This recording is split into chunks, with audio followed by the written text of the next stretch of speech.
Hello everyone and welcome back to more The Legend of Zelda Majora's Mask, and in this episode we're going to be racing some beavers, pretty much exactly like I said in the last episode, because these guys will give us an empty bottle and that is fine and dandy. Cuckoo, if you want an empty bottle I can give you one, but only if you can swim through all the rings in the river in under 2 minutes. So do you want to try? Absolutely.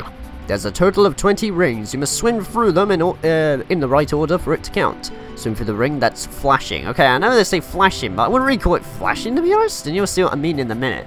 I'll show you the ways, so follow me and don't get separated. Yeah, so basically, they took inspiration from Superman 64, where we need to fly through a bunch of rings. However, this time it actually has a proper control. If anything, it's kind of similar to Star Fox in this sense. But here's what I mean, okay? Like, they say flashing. I wouldn't really call that flashing or so. I would literally just say rotating, because it looks like they're just spinning around. I wouldn't really say it's like flashing about and stuff. I don't know. That's just something that always threw me off in places. But I honestly find this minigame to be not too hard and honestly quite relaxing in places. I mean, probably because of like the noise of the motor, you know, from the actual beaver's tail, and the fact that we're literally just swimming gracefully through like this. That and the music isn't really intense either. Just, I don't know. Even though like this is a mini game that requires a little bit of concentration and stuff for going through rings, I honestly don't. Oh god, now I speak. Okay, I honestly. Oh god, I don't usually have problems with this. There we go. Right, I don't honestly know what happened there again. Again, I blame like the analog sensitivity and stuff. Oh god, I apologize about it's getting annoying, but honestly, it's annoying me. It really is, you know, given the fact that on the original N64 and that, I don't really have these kind of problems yet. While emulation and that is better on the Wii U, it's kind of a pain when it causes lag. But still. Anyways, how many rings we got else to go through and stuff? What's that? They're lifeboat rings. Wow, I am super like observant, aren't I? It's actually kind of funny as well because recording it to this date and that, another series that I'm doing with a mate of mine known as Harry TM12, at least that's his YouTube username and that. We're doing this series where, what's it? He's playing through Banjo-Kazooie for the very first time, and Banjo-Kazooie is my second favorite game of all time. Oh my god, really? Really, man? Well, god damn it. Freaking hell. Okay, right, let me just turn around safely. Okay, can I actually make it before the time runs out, please? That would be nice. 3, 2, 1... Okay, cool, I just barely made that. I don't know how the hell I managed to screw that up. Of course, when I say things are fine, that's when it isn't. Oh, that was perfect. That's not good. Indeed it isn't, but now his big brother's coming. Did you call me little brother? I called you big brother. Actually... What? An empty bottle? Yeah, an empty bottle. Don't worry, little brother. To us, empty bottles are a treasure. I can't give you one just because you beat my little brother. We can't just give you one. I'll give you one after you race once more against me. So, will you try? Yeah, absolutely. The rules are the same, but this time there are 25 rings. Don't fall behind. Ah, boy. Okay, cool. That also gives me time to explain about what I was, you know, talking about Banjo-Kazooie and stuff. But yeah, Harry TM12's never played it before. It's my second favourite game of all time, and we're doing a series where basically he's playing through it on the original N64 version. Yes, the one with like the musical note glitch, where every time you leave the level, or at least die, you know, the notes reset, which was fixed in the Xbox Live Arcade version.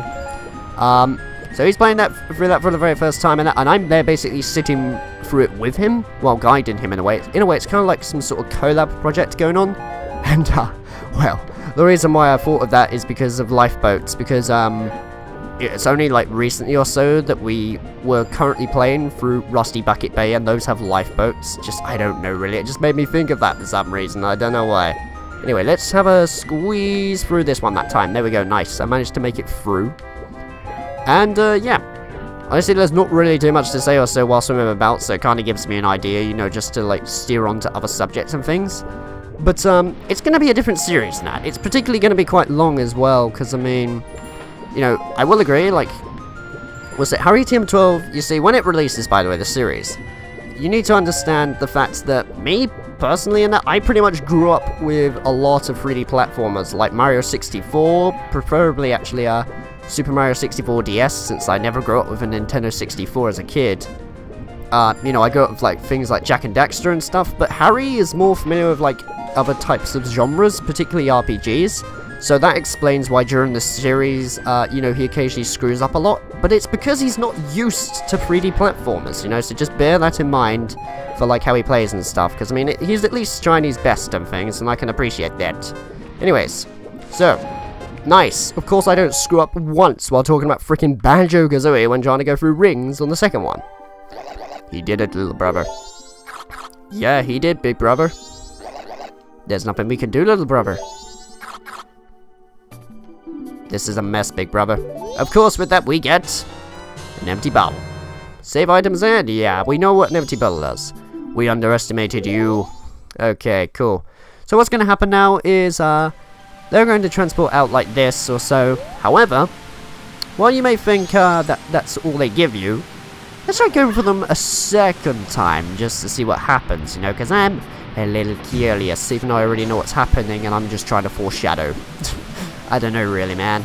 Anyways, right, cool, let's have a word. Ready? He's back, little brother. Yeah, he's back, big brother. But we don't have any more empty bottles, do we, little brother? No, we don't have any, big brother. If you say you still want to race, though, that's fine. What will you do? I'll race. First, you have to start with my little brother. This time, the limit is 1 minute and 50 seconds. Oh boy, don't fall behind. Yeah, so instead of actually swimming through rings a certain number of times, we're literally given a time limit this time. Of time. Too much time for some reason. So, this is probably going to take a while and stuff, but still. I mean, do I actually want to show this off? Because, I mean, there isn't really that much difference while trying to go through these, except for the placement of rings and stuff. Because, when it comes to doing the spider houses, when I was basically explaining about, you know, a certain sort of editing aspect that I'm going to do, which I explained about briefly at the previous episode, that basically means I'm going to find a way to make it not really as boring, because the spider houses do actually take a while to try to beat, you know, because you need to find every single sculpture around the house and stuff, and it's not really ideal to watch for, like, you know, 2 episodes straight, I would say. So what I'm mainly going to be doing is probably like speeding it up and then occupying that with music also, just to, I don't know, to get it by a lot quicker and stuff, because I don't know, it just feels weird to have, like, you know, the spider houses around like 2 episodes long. It doesn't really feel needed and stuff, but still. Anyway, yeah, like I was saying, there's not really much else to say, so I might as well either speed this up or cut to the end, depending on how I feel when I edit this, so see you in a while.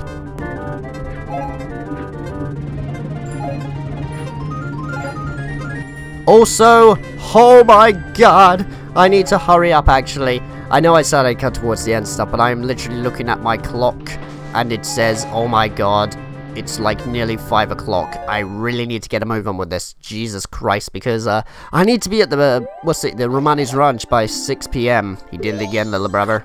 He did it again, big brother. That's shameful, little brother. Now rest me. What will you do? I won't race. Yeah, of course I'll race. Why would I say I wouldn't race? The time limit is the same as it was for my little brother, 1 minute 50, but there are 25 rings this time. Don't fall behind. Okay, cutting up time. See you in a mo.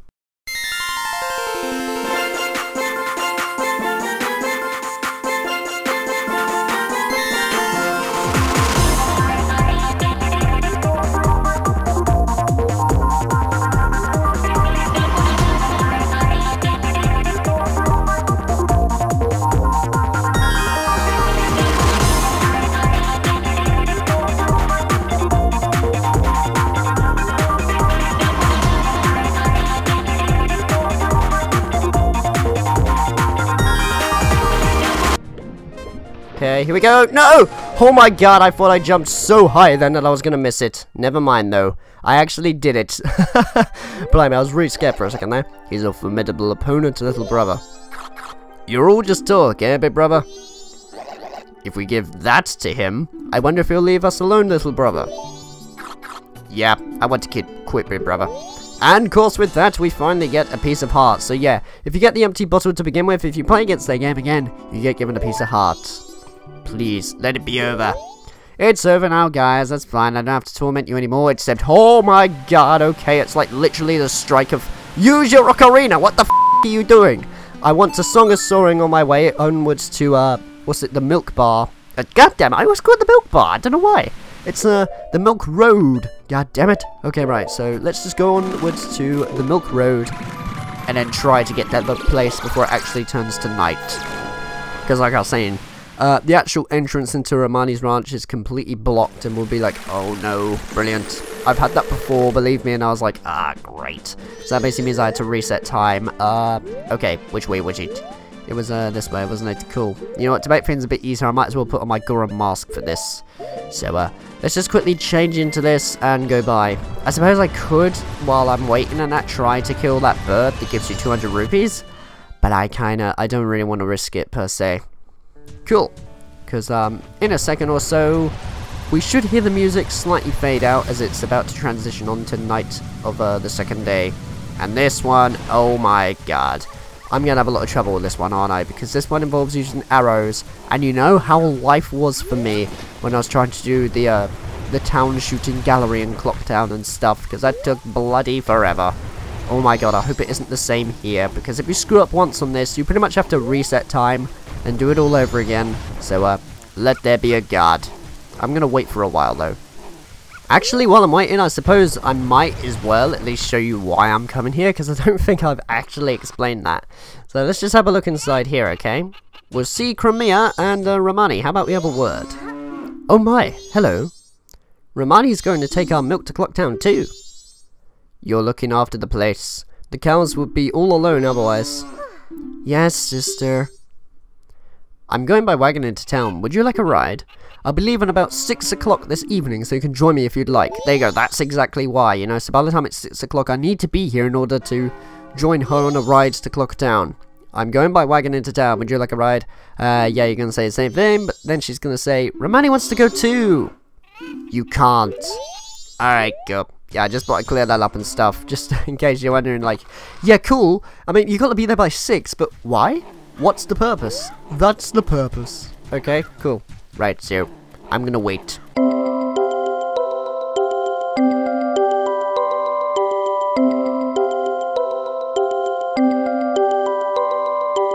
Okay, so in a second it should be night the second day. Cool.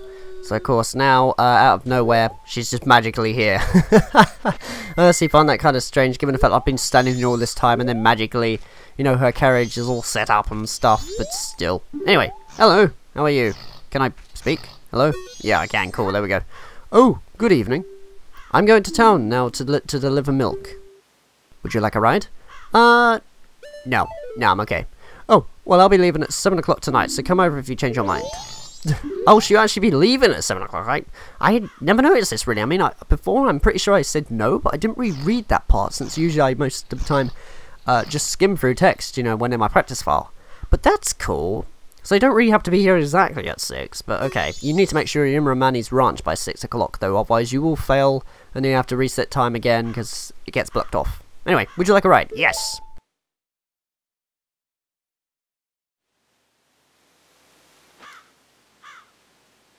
That's great. Tonight I'm kind of lonely. I welcome company.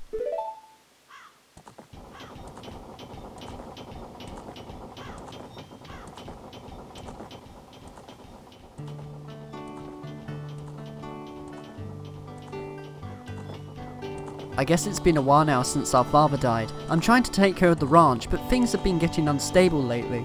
The cows always seem bothered and frazzled, and I'm finding broken bottles everywhere. Who's doing it? I don't know. My sister Romani has been worried too. She's practicing using a bow. She says it's to stop the ghosts. Say, what are the townsfolk saying about that moon? It's bigger than before, isn't it?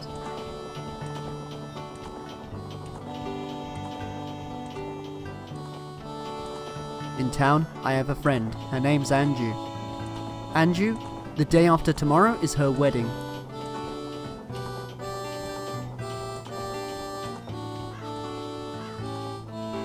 I wonder if it'll fall. That thing.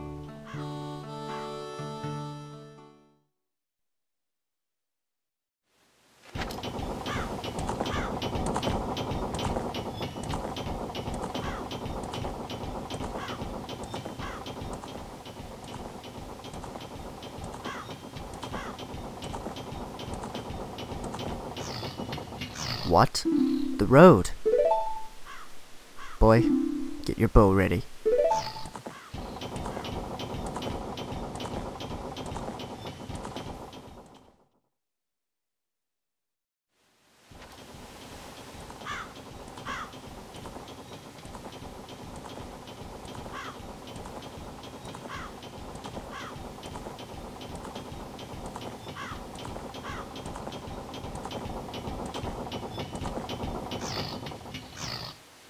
First Milk Road is blocked by a boulder, and now we have to take this detour through ugly country.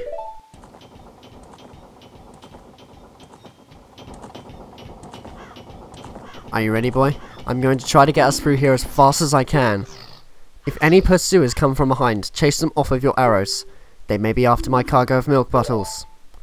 Do you understand? No. Sorry, repeat that. Weren't you paying attention? I'll tell you once more. I like that. If any pursuers, yeah, she's basically going to tell us the same thing. You can click no and she'll say that all the time.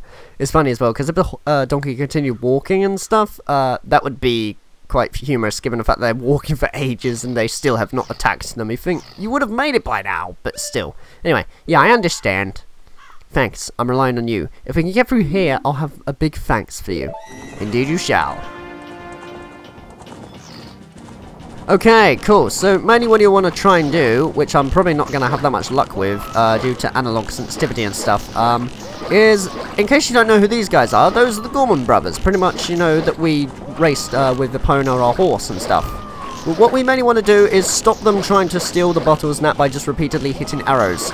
Luckily, they give you an unlimited supply of arrows and stuff, so you don't really have to worry about, you know, at least reserving some of your arrows, because you can just, I'm literally, you know, spamming the B button constantly, and then just move my analog stick about in order to hit them, so it's not that bad, really. However, when you hear them scream is probably when you want to, you know, stop them from getting them, because as soon as they charge forward, oh my god, okay, can you go back, please? Hello? Hello? Hello? I would like you to try to go back so you're not hitting the milk bottles, because one of them's gone forward. Like, what is going on? Seriously. Okay, yeah. I want to hit this one next. I believe if you lose all three, that pretty much means game over. So, you may just want to try and save, you know, all of them if you can. And this takes a while or so. In fact, no, we're done now. Okay, that wasn't too bad at all. I don't know if it was going slower because I was playing, oh my god, they're literally right behind us. What? I don't know if it's slower though, given the fact that I played the inverted Song of Time, because I don't think that actually changes anything. But one strange thing is a particular mask that we get. If we wear that while going through there, they don't chase us at all. In fact, I'll show that as like an alternative scene. Mr. Barton was happy to get his first delivery in quite a while. Thank you. You were pretty cool. This isn't very big, but accept my thanks. Okay, cool. So with that, now we get the Romani's mask, where it was C to show you're a member of the exclusive Milk Bar Latte, or Lat, one of the two. By doing one good deed, a child becomes an adult. That mask is only given to a limited number of adult customers. It's proof of membership. I now acknowledge you as being an adult. Thank you very much, Crimea. Cool, I think that's how you say it. Anyway, at least that's how I say it. I always just say Crimea instead of Crimea. I don't know. It's just pronunciations, but I'm not very good at those, to be honest. But still. Anyways, at a time like this, do I actually want to end the episode off here or so? Because it's been like around 20 minutes, isn't it? Because then again, it's like nighttime? No, actually, this will be in good schedule for doing things like in the next episode and stuff. So, at a time like this, I'm going to call the episode off right here. In the next episode of The Legend of Zelda Majora's Mask, we're going to be going into Clocktown to do a certain thing now that we've got given that cow mask thing. So take care, guys, and I will see you in the next one.